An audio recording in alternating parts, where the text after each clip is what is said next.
The supergroup Velvet Revolver was underwhelming to a lot of people. While music fans loved Guns N' Roses and Stone Temple Pilots, the combination of 3/5 of GNR with 1 part Stone Temple Pilots would result in a volatile group that turned their guns internally, while other musicians and producers also didn't seem to get along with the group. In today's video, let's talk about those who didn't get along with the band. In the early 2000s, the band Hoobastank had back-to-back platinum records, and they had one of the most played songs of 2004 with the title track of their third album, The Reason. As part of the tour to promote the album, Hoobastank would open some shows for Velvet Revolver. It was following that tour, Hoobastank began writing their follow-up record, Every Man for Himself. One of the tracks on the album, If I Were You, would garner a lot of press coverage, with the lyrics being partially inspired by that Velvet Revolver tour. It would be Hoobastank frontman Doug Robb who would tell MTV News, "We were on the Velvet Revolver tour and some of the shows were amazing, but some of them were terrible. The audience was filled with guys who loved Guns N' Roses and Stone Temple Pilots and think everyone else should go to hell. People would turn their backs to us the whole time and keep their middle fingers in the air." As for the Velvet Revolver members, he'd add, "You see all these guys who have so much and don't appreciate it. They seem to have forgotten where they came from. Actually, let me rephrase that. 4 of those guys were the coolest ever.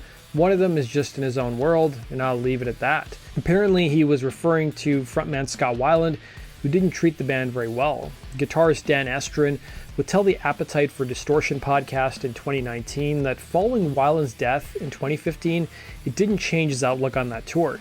He would add that Scott wasn't very nice to them or accommodating, and he would echo Rob's comments that Slash and the rest of the guys treated them so well.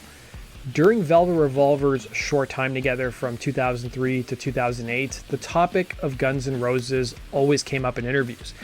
It also didn't help that GNR frontman Axl Rose was working away with his new lineup of the band and was trying to get Chinese Democracy out. It was during the middle of the 2000s, Slash, Duff, and Axl were involved in a pretty nasty lawsuit over the rights to Guns N' Roses' old songs.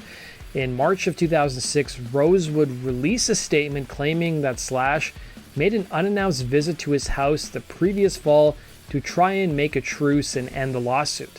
The statement would read, "Slash came to inform Axl that Duff was spineless, Scott Weiland was a fraud, and that he hates Matt Sorum." Slash would initially claim he never visited Rose's home, but once he put out his autobiography in 2007 that he did in fact visit Rose's home, but didn't speak with the frontman, instead leaving a note to his assistant. Then in 2009, Axl gave an interview to Spinner where he was asked about his former guitarist and his playing ability, to which Rose responded, "I prefer listening to others in general, especially those who both push their talents and infuse them with a level of energy that I've seldom heard in his efforts over the years. I think Clive Davis fell for that." So Clive Davis, who he's referring to, was the record executive at RCA who signed Velvet Revolver in 2003. Former Skid Row frontman Sebastian Bach would audition to be Velvet Revolver's frontman before Scott Weiland joined. Slash, however, claimed that it sounded too much like Skid and Roses, a reference to Guns N' Roses and Skid Row, who had toured together back in the early 90s, and for him the sound was too predictable. As for Bach, he would give an interview to Twin Cities in 2006 after touring with Guns N' Roses. He would be asked if the 2006 version of GNR was legitimate, to which he responded, "You know, you've got Slash and Duff doing Stone Temple Pilots songs with Weiland and Velvet Revolver. They can't do Welcome to the Jungle because he can't sing. Let's be honest. Then you've got Axl doing Sweet Child of Mine and Rocket Queen with some other dudes. I'd rather see Axl singing Guns N' Roses songs than Slash doing Stone Temple Pilots songs." Fast forward to 2015, and Bach and Weiland would end up hanging out a month before Weiland would pass away due to a drug overdose. Buck Cherry frontman Josh Todd almost joined Velvet Revolver with guitarist Keith Nelson long before they found Scott Weiland. Both parties had actually written some material together, but then one day the project just stopped. Todd would appear on the Appetite for Distortion podcast and state the following: "All of a sudden Slash came in and said he didn't want to do it. He pulled the plug without even letting anybody know. That really kind of set me off. I didn't like that. I didn't like wasting my time and spinning my wheels and somebody kind of leading me on. I don't even care who it is, whether it was Joe Blow or Slash. It really irritated me, but it was what it is." that wasn't the end of the story. It had turned out that one of the songs written during those early sessions, the tune Dirty Little Thing from Velvet Revolver's debut record 2004's Contraband, would end up getting the band in some legal trouble. The song, which features co-writing credits to both Josh Todd and Keith Nelson, and well, it turned out the band was sued for plagiarism for the song by the group Dirty Deeds, who claimed Velvet Revolver ripped off their song Cyberbait. It's like when we love a riff, we play it and then we're like, oh, that's really cool. And then it kind of morphs into something else. And one day you're like, oh, it's half Black Dog, half something. Yeah. But no, that definitely happens. That Yeah. definitely happens. Yeah, you have to be careful. I've never been in a situation where I've gone. I don't think I've ever gotten a situation as a songwriter where I found it was too close to somebody else's, but I'm sure. I haven't either, but I did have a situation with Velvet Revolver once where before Velvet Revolver really became Velvet Revolver, we had written this two parts of one song, right? Duff and Matt and I, and then we were working with some other guys who will remain nameless, who brought in the other two parts of that song. And so when Velvet Revolver came together, we kept the song as it was. Right. And it turned out that the other two guys had lifted their parts from a band that they were rehearsing next door to. So that band heard that song and said, well, those are our riffs. And we didn't know what they were talking about. Right. And then we heard their song. Heard who it was, but that was the band that was rehearsing Right. next door to your guys' rehearsal studio. So when we heard the record, the song, Yeah. it was, I heard where those parts were, and I was like, oh fuck, we didn't write them. So those guys had songwriting credit. Well, the not the original band, but Yeah. the guys we were working with. Yeah. But the only thing is we were getting sued by the original band for that song, right? So a mess. Interesting. Yeah. Slash would claim in an interview that Velvet Revolver wasn't a fun band to be in, telling Rolling Stone, as crazed as that whole period was, I was still shocked to hear about Scott referring to his 2015 passing.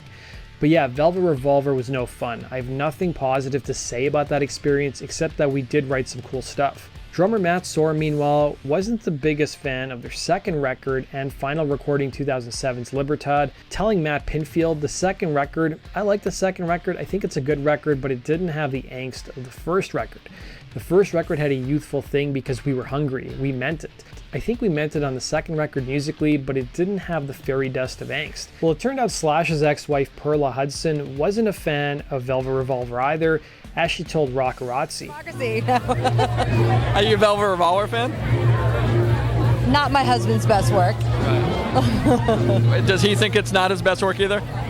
I don't know. You'd have to ask him that. I'm Cuban, so I listen to salsa music and M. Shadows of the group Avenged Sevenfold has talked about his fondness for Guns N' Roses and how they were a big influence on him and the members of Avenged Sevenfold growing up. In fact, Avenged Sevenfold would tour with Axl Rose and company in the mid-2000s, and during an interview with Artisan News when the topic of Velvet Revolver came up, here's what he had to say. I don't know, man. I go more towards the Use Your Illusion records, and I know that he had a major part in those. I mean, you listen to Velvet Revolver and you can tell it's more of a straight ahead rock band, and a lot of people like that. A lot of people have it's not a diss on them, but they have a short attention span and they just want to rock out to 3-4 minute songs, and it's a big complex record, and once you get into it, it's to me it's my favorite record of all time, or my favorite two records of all time. And so I don't know, I know from the new stuff I've heard and the demos, I can tell that Axl had the biggest part in Use Your Illusions 1 and 2, and the lyrics, the way he writes the lyrics, the vocal stylings, it's just that to me is was the major part of Guns N' Roses. Even though you can't have Guns N' Roses without Slash and those guys, but just to me Axl was the most important part of that. Just a side note, guys, M. Shadows would end up playing on Slash's 2010 solo album. Velvet Revolver almost worked with big-name producer Rick Rubin on their second record, Libertad, but it wasn't meant to be. Apparently, a difference over money and his working style led to Velvet Revolver finding a different producer. Guitarist Dave Kushner would tell the Appetite for Distortion podcast, I just don't think we were ready to make a record when we made Libertad. When we did that one, we started with Rick Rubin. He has a very laid-back way of making records. You just write a bunch of you record it, he listens to it, And he goes, "Oh, that thing's good. Why don't you work on that some more?" When he thinks you're ready, he'll say, "All right, let's make a record." But we were getting really impatient. He would go on to add that Ruben has 2 rates he charges bands, one for new bands and one for more established groups. In the mind of the members of Velvet Revolver, since they had only put out 1 record, they thought they would be considered a new band and get a cheaper rate, but Ruben wanted to charge them a more expensive rate, thinking they were an already established band. Kushner would add, "Scott flipped out. He was like, F that, I'll f***ing call Brendan O'Brien right now." He literally called Brendan, and Brendan was available in like a week. O'Brien had previously worked with Stone Temple Pilots in the 90s on some of their biggest records. Despite the decision, Kushner would add that their second record didn't have a hit like Slither or Fall to Pieces, claiming that he thought the process felt too rushed and just kind of jigsawed together. He would go on to add that he didn't think the first single should have been She Builds Quick Machines, claiming that he fought for the song Get Out the Door since he thought it was catchier. That does it for today's video, guys. Thanks for watching. We'll see you again in Rock and Roll True Stories. Take care.